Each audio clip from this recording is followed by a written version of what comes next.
real depth of knowledge about music from right the early days of rock and roll, and even before that actually to the present day. And I'm pleased to say I've now got Bob Harris with me, who's come off stage now. Hi Bob, it's great to speak to you this evening. Thank you very much. Now I guess often you're on the other side of the interview, so we've kind of turned the tables a bit tonight. So. Yeah, I like it though. I like being interviewed because I've done so many interviews. Yes.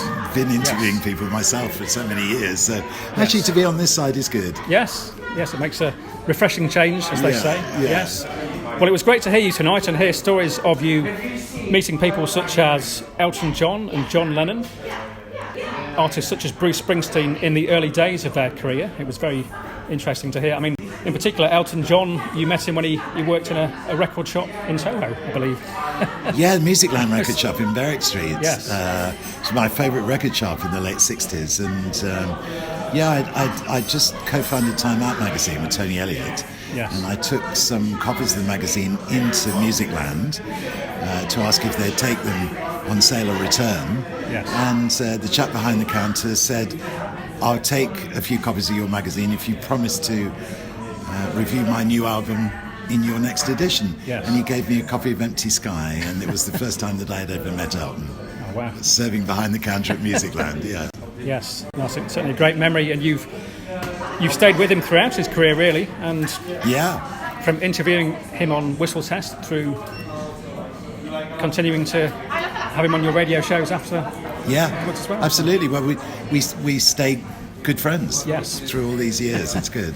Yes. Now we did hear tonight about the great interview you did with John Lennon in New York. We'd also like to ask you about, given that it's Paul McCartney's 80th birthday this year, we'd like to ask you about a memory with Paul, maybe the first time you met Paul.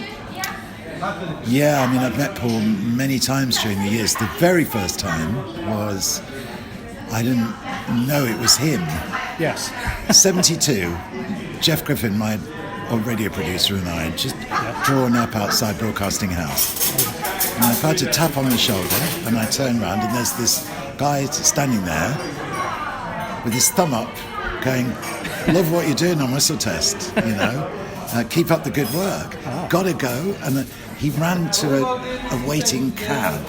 The back door of the cab was open, and he'd obviously got the cab driver to stop.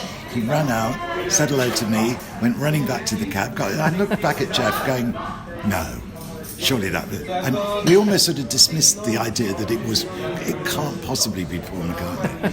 But then about probably 6 months later, I did an interview with him about the Buddy Holly catalogue, because he'd just taken on the Buddy Holly catalogue. Yes. And I said, before we started, there was this moment outside Broadcasting House.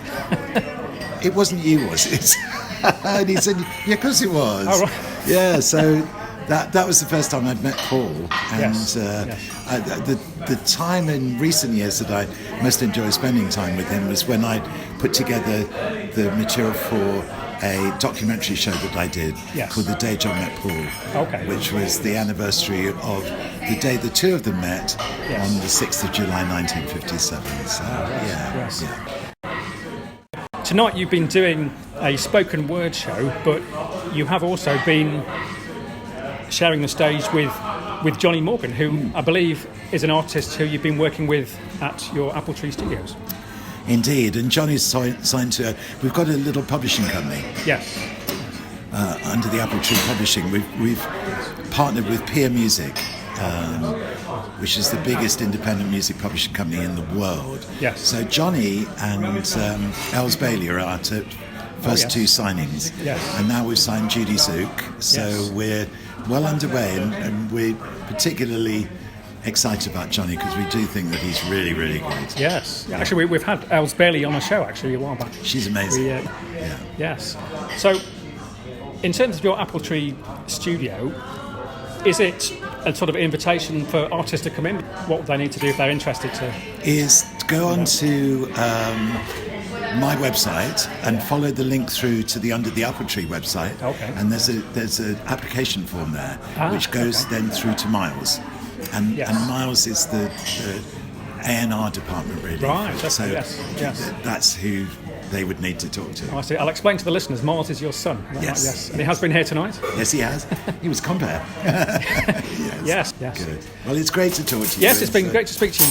And good luck tonight. with Camden Town Radio. Thank you very much. Hi, this is Bob Harris on Camden Town Radio. Keep on rocking.